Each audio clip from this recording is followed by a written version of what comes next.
Hello and welcome to Porch Time. By now, you know I'm Bill Benson, and this is my show, Porch Time with Bill Benson, and I'm bringing to you some of my favorite local singer-songwriters and friends of mine that to share music. And in this episode, I have a young gun, sometimes known as Showtime, Corey Michael Reiman. So, Corey, welcome. Thank you.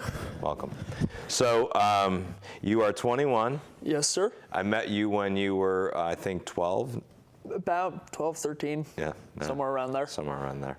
So, the one question I have always had of you, and I know a lot of people with a great wealth of knowledge in the history of music, but you come up with things and like trivia and detail about music from the 60s and the 50s and the 70s where I grew up and you weren't even like I don't think you were thought of at that moment. So. I don't think I was even. I don't even think my parents were an idea from my grandparents. So right. At that point. So tell me quickly what brought you to that point where you thoroughly are involved in the history of music? I started off as a fan before I was ever a musician itself, and I got hooked on the Beatles, and I realized that they had to like something. Mm-hmm. Something had to get them going, and you look back, they were into Buddy Holly, they were into Elvis, mm-hmm. and you realize they had to have gotten something from somewhere, and you keep going back, and then you start moving forward. This whole music thing, it's like a large family tree. Mm-hmm.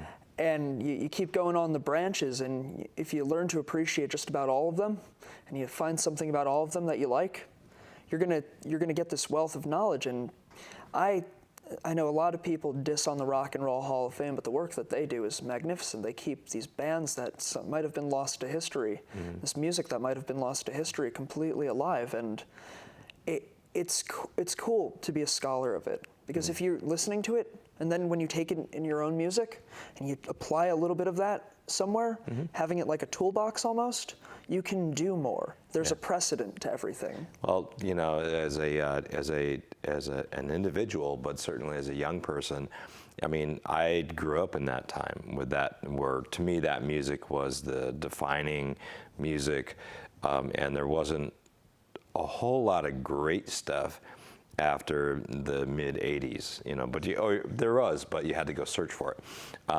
And I think about that music at that time, and I recall certain facts and appreciation for it. But you could write a book right now, I think, and just kind of say this happened and on this date and this year and so on. So it's very impressive. I guess I got to luck out a little bit. I have we have Google and Wikipedia and all these things that, mm-hmm. and as much as I've studied the liner notes on all the albums, because I'm a big album collector, I collect vinyls and I have thousands of them at this point. Right. And you can learn a lot that you can't learn from the internet on there, but I guess we lucked out. And even one thing that was, I guess something I've noticed from older music is the idea of a cover song, and how a cover song used to be, when an artist performed it, how valuable it was.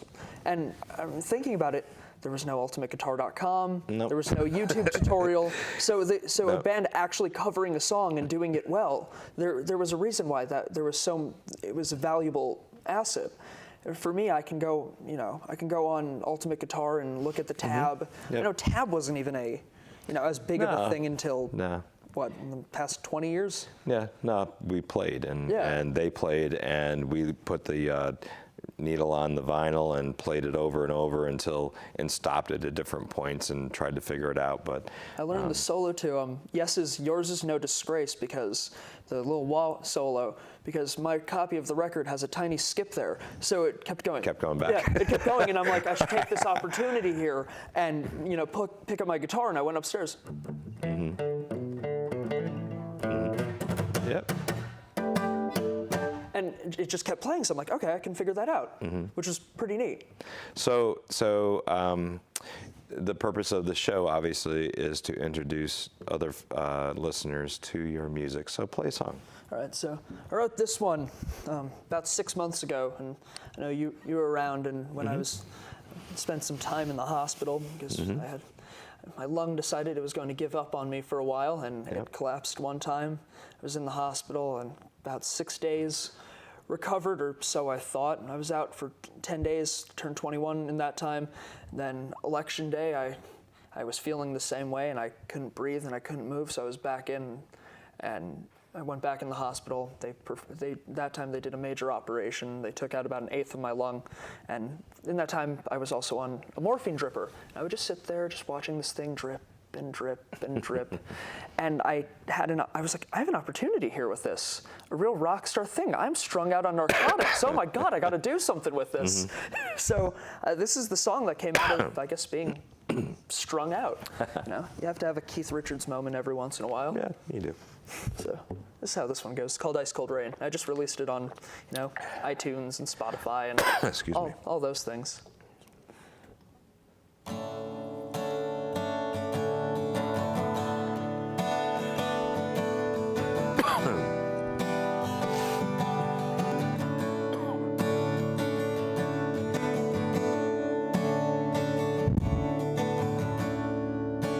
Breath slipping away. So goes the pain. I let it drip away in the ice cold rain. So drip away the pain in the ice cold rain.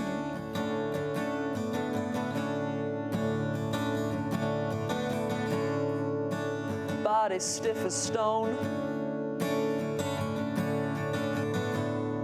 Your mind finds ways to roam. The beating in your vein is the ice cold rain. So drip away the pain in the ice cold rain.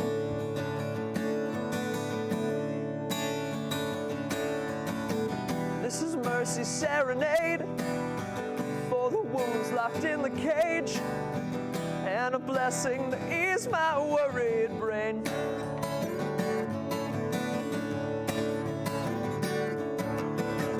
Many miles I need to gain. I walk alone in this muddy lane. I wear no coat to soak in all the rain.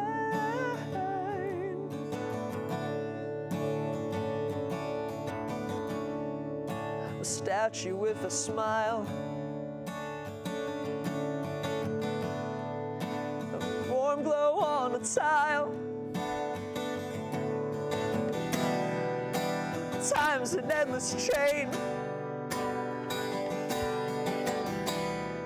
that holds a slow sustain. The beating on the pain is the ice cold rain.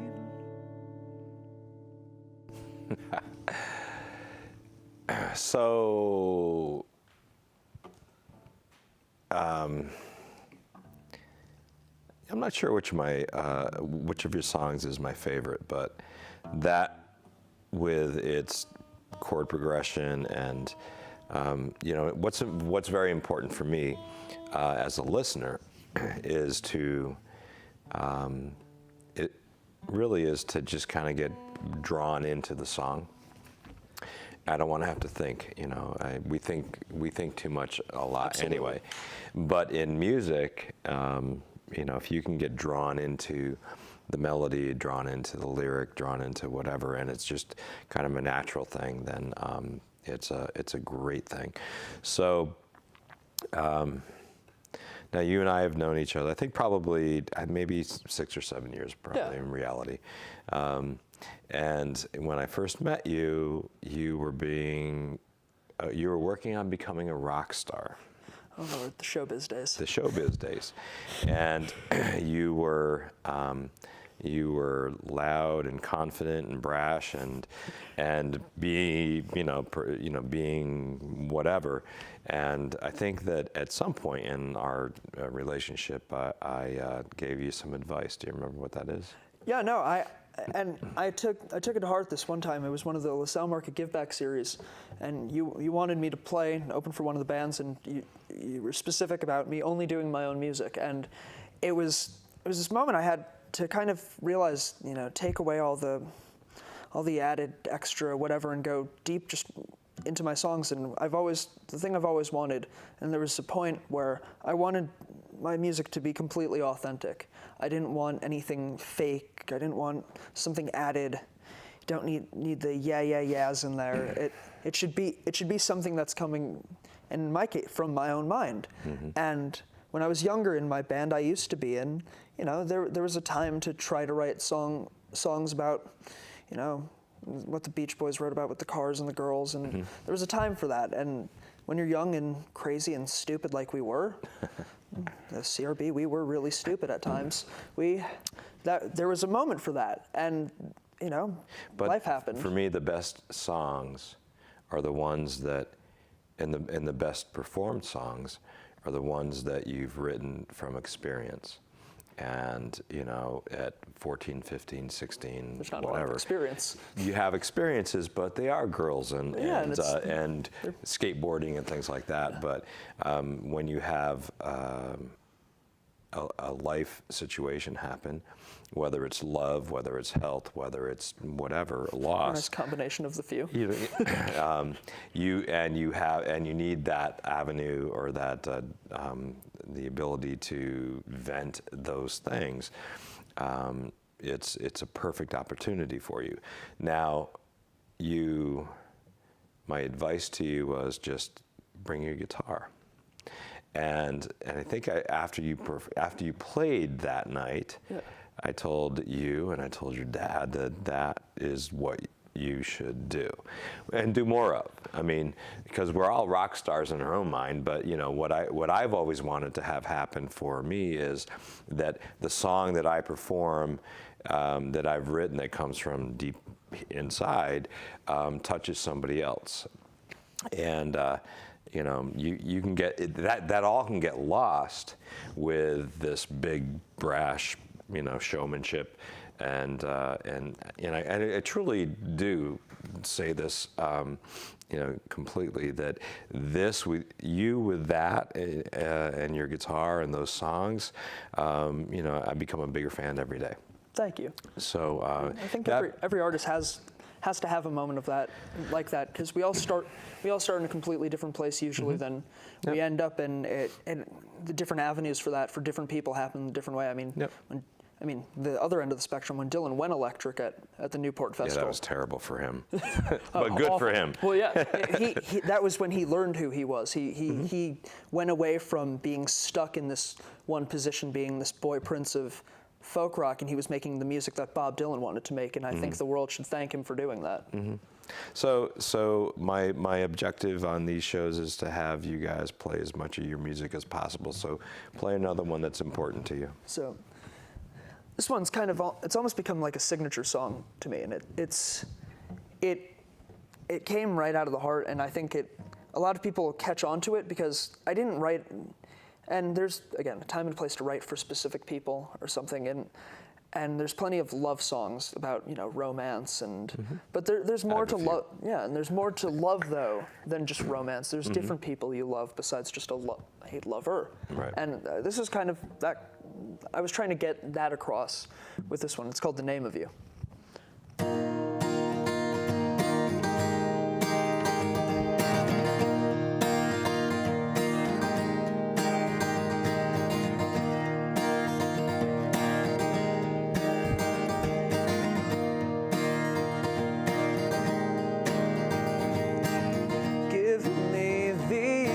Answers to the questions that I have and hold for you. I want to see if I have made my point clear through and through.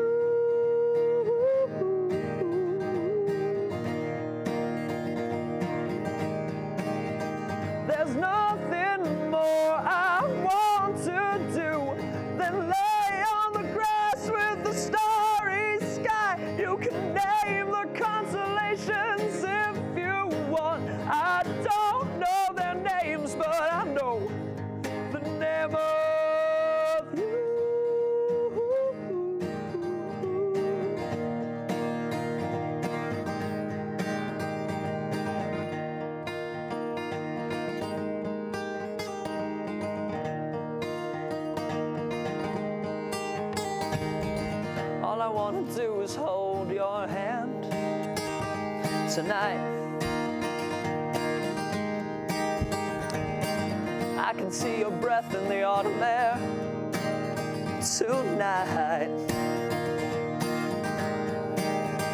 I'm standing awestruck in your grace. Don't mind the hair standing on my neck. A frozen fever's what I have, and I wouldn't mind freezing to death in the name of you.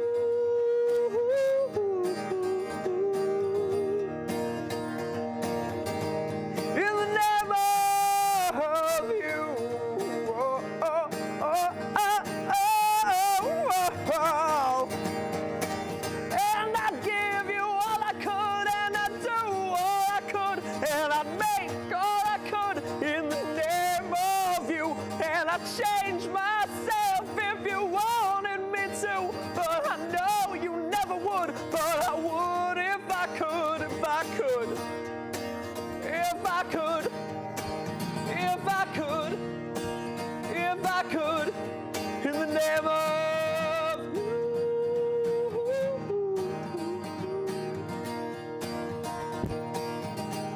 In the name of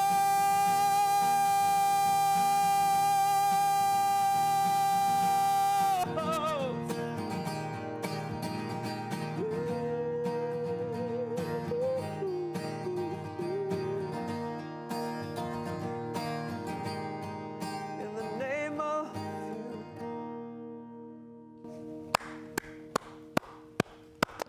So, Thank you. so I can tell you that,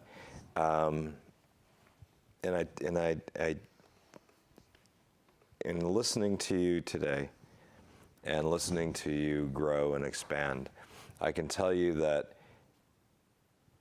I believe you have found your voice. And I recommend this to, and I'm not a mentor or a music teacher, would say so. instructor, whatever, To you, though. But- To me, you always have been, so I appreciate that. but not trained to do Yeah. this.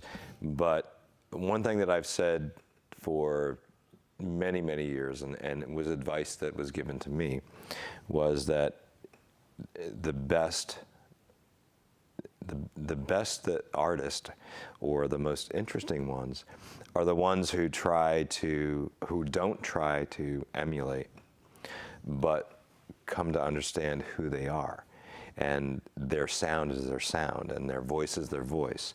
And I would recommend to anyone who out there, young and old, that certainly you can be influenced by, but it's a bore to try to sound, and it's impossible to sound like the greats of the world, or even the most popular right now of the world.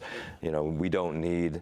There's only one Joe Cocker, Janis Joplin, and all of those groups, or one Adele, and so there's no point in trying to sound like them, because it doesn't give you your individuality. Well, yeah, and that's when I say that I want my music to be authentic, and obviously, yeah, everyone has the artist that they call on to. I know you always said that you loved Joe Cocker and the Mad Dogs and Englishmen, which it's hard to not have that just creep up on you a little bit. Yep. But you should be writing the songs that you want to be writing, and I love the bands that I always loved were the ones that it is a little bit harder to find out where they are on that tree. I always loved The Who, and I love Pete Townsend. He's always been up there as one of my top guys that I always dug, and it was because he was when he started this angry young man and he was writing songs about being frustrated and young, songs like I Can't Explain and My Generation. But then they start off in like 63. By 1969, he essentially single-handedly writes Tommy, this album about existentialism. He grew, and then 2 years later, by then he's playing piano and keyboards, and he's learning about himself, and he's becoming a better musician. They put out Who's Next, and with tracks like Bob O'Reilly and Won't Get Fooled Again. That same guy 10 years earlier was, playing power chords. Which, well, it's that growth that, and I think it's the growth and the understanding of, maybe the full understanding, or mostly full understanding of where you expect to go, or where you'd like to go, because there are plenty of one-hit wonders, and there are plenty of people who get put in a box and never get out of that box. But how do you grow out of that box? So we're running down in time here on our porch. So it's important for me to do two things. One is have you get another song in. All right. Because your wealth of knowledge we could fill up, like 12 episodes, but get another song in. But before you do that, you are Corey Michael Reiman. Yep. You are in the Dilemma. Yeah, the Dilemma's it's my band that, the term band is very loose in it. The Dilemma I came out of a band called the CRB, and a few good years with that when we were younger, and it was fun. But then I realized once I started having my own music, and songwriting and collaborations, those are it's fun and it's cool, but there's a time for everything. So the Dilemma became my band that helps feel, it's the medium for my music, and it's a fitting name for anyone who knows me, and the guys who play it. So what do you want people out there watching this episode to know about you and your music, and in 30 seconds or less, and then play a song?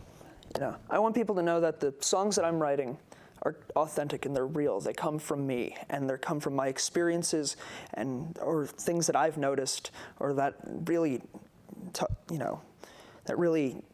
emulate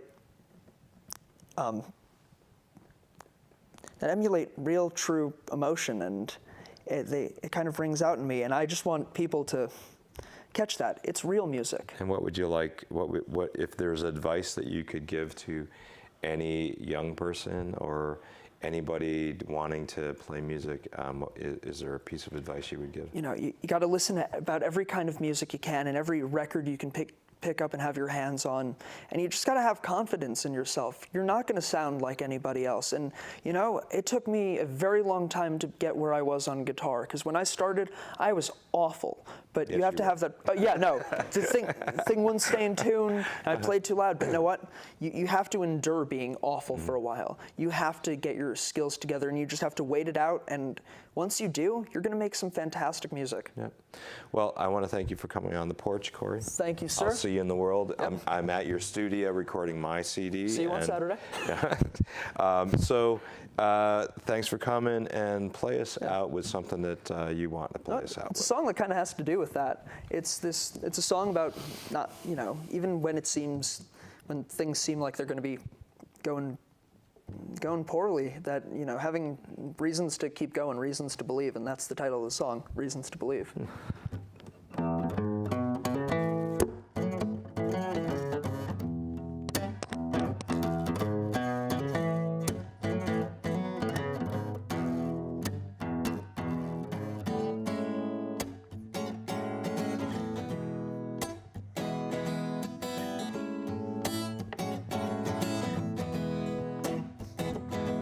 There's no need for another person to tell me that all my life's a waste.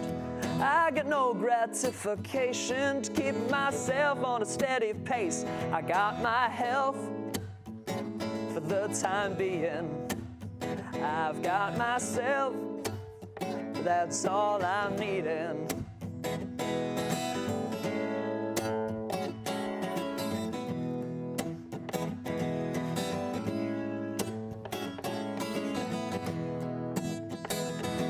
There's no justification to overwork yourself on down the road. I've spent so many hours in contemplation as to what the future will hold. I've got my reasons for believing. Don't use the seasons to measure what you're achieving.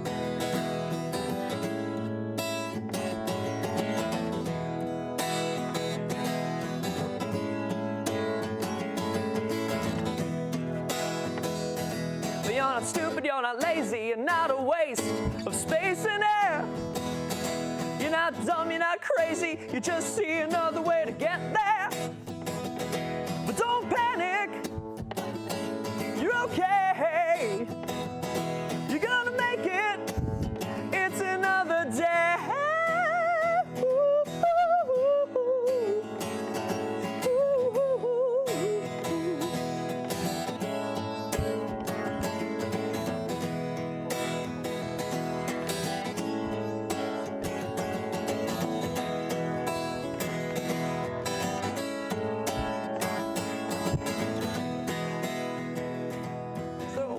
Implications of not following the beaten path.